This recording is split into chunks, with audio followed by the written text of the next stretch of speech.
অন্তর্বর্তী সরকারের হাতে খুব বেশি সময় নেই বলে জানিয়েছেন প্রধান উপদেষ্টা ডক্টর মোহাম্মদ ইউনূস। তাই কি সংস্কার করতে চায় করে ফেলতে হবে।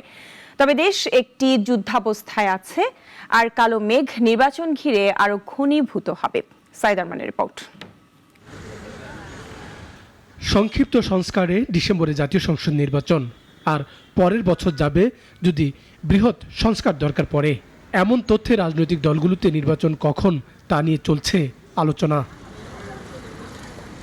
রাজনৈতিক সংশ্লিষ্টরা অনেকে মনে করছেন অন্তর্বর্তী সরকার নির্বাচন বিলম্বিত করার দিকে নিয়ে যাচ্ছে।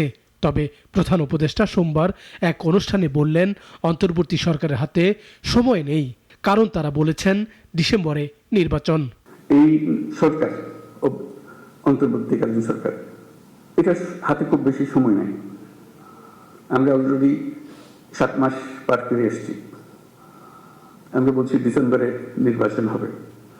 কাজে এর মধ্যে যা আমরা করতে চাই, যা আমাদের সামর্থ্য আছে, এগুলো করে ফেলা।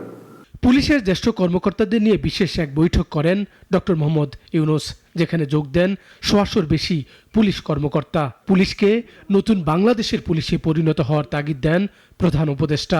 আইন হলো আমাদের সবার আশ্রয়, তো পুলিশ হলো সে আশ্রয়দাতা। যে আমি আইনের আশ্রয় নিয়ে আসছি, আইন আপনাকে সুরক্ষা দেবে। এটা যদি আমরা এই ইমেজটা যদি প্রতিষ্ঠিত করতে পারি, অতীতের সব কথা আমাদের বলে যাবো। আগামীতে নির্বাচনে পুলিশকে আইনের ভিতর থেকে শক্ত থাকার কথা বলেন প্রধান উপদেষ্টা, যাতে যেই সরকার হোক তারা আইনের মাধ্যমে আসতে পারে। এজন্য কারো কথা নয়, মানতে হবে আইন, নির্দেশ ডক্টর মোহাম্মদ ইউনূসের। যেহেতু নির্বাচন আসছে, নানা রকমের সমস্যা হবে, নানা রকম চাপ আসবে, ডেসপারেট হয়ে যাবে, আমার ক্যান্ডিডেট জেতাতে হবে, ওর ক্যান্ডিডেটকে জেতাতে হবে। তুমি এখন আইন মানতে চাইলে তোমার উপরে খেপাখেপি করবে, যে না কিছু আইন, তুমি আমাকে আইন দেখাও। এসব হবে। আমাদের সেখানে শক্ত থাকতে হবে, আইনের ভেতরে থাকতে হবে। মাঠ পর্যায়ে দায়িত্ব পালনে কোনো হুকুমের জন্য কর্মকর্তাদের অপেক্ষা করার দরকার নেই। বিশেষ করে নারীকে সুরক্ষা সবার কাজ। ডক্টর ইউনূস বলেন, এখন নারী রাস্তায় চলতে ভয় পাচ্ছেন। পুলিশকে নারীর সুরক্ষায় আইন প্রয়োগ করতে হবে। আমাদের দেশের অর্ধেক মানুষ অসহায় হয়ে পড়েছে, তাদের প্রতি দৃষ্টি দেওয়ার কেউ নাই। তার রাস্তাঘাটে চলতে গেলে ভয় লাগে। কথা হলো আপনার মেয়ে রাস্তা দিয়ে যায়, সে ভয়ে বয়ে যায়। এটা কোন ধরনের কথা? এই দেশের একজন নাগরিক রাস্তা দিয়ে যাবে, তার মনের মতো একটা ভীতি টাইম তাকাতে, তার দিকে তাকালে কি বুঝবে, কোন দিকে তাকালে না নিচের দিকে তাকালে না উপর দিকে তাকাবো, বুঝতে পারছে না। কোন কাপড় পরবো বুঝতে পারছে না।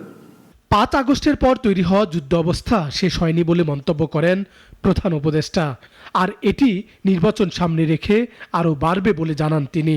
যুদ্ধাবস্থার মধ্যে আছে, এই যুদ্ধাবস্থা চলতে থাকবে, বিশেষ করে ইন্টেন্সিফাই হবে, ক্রমাগতভাবে এটা ঘনীভূত হবে।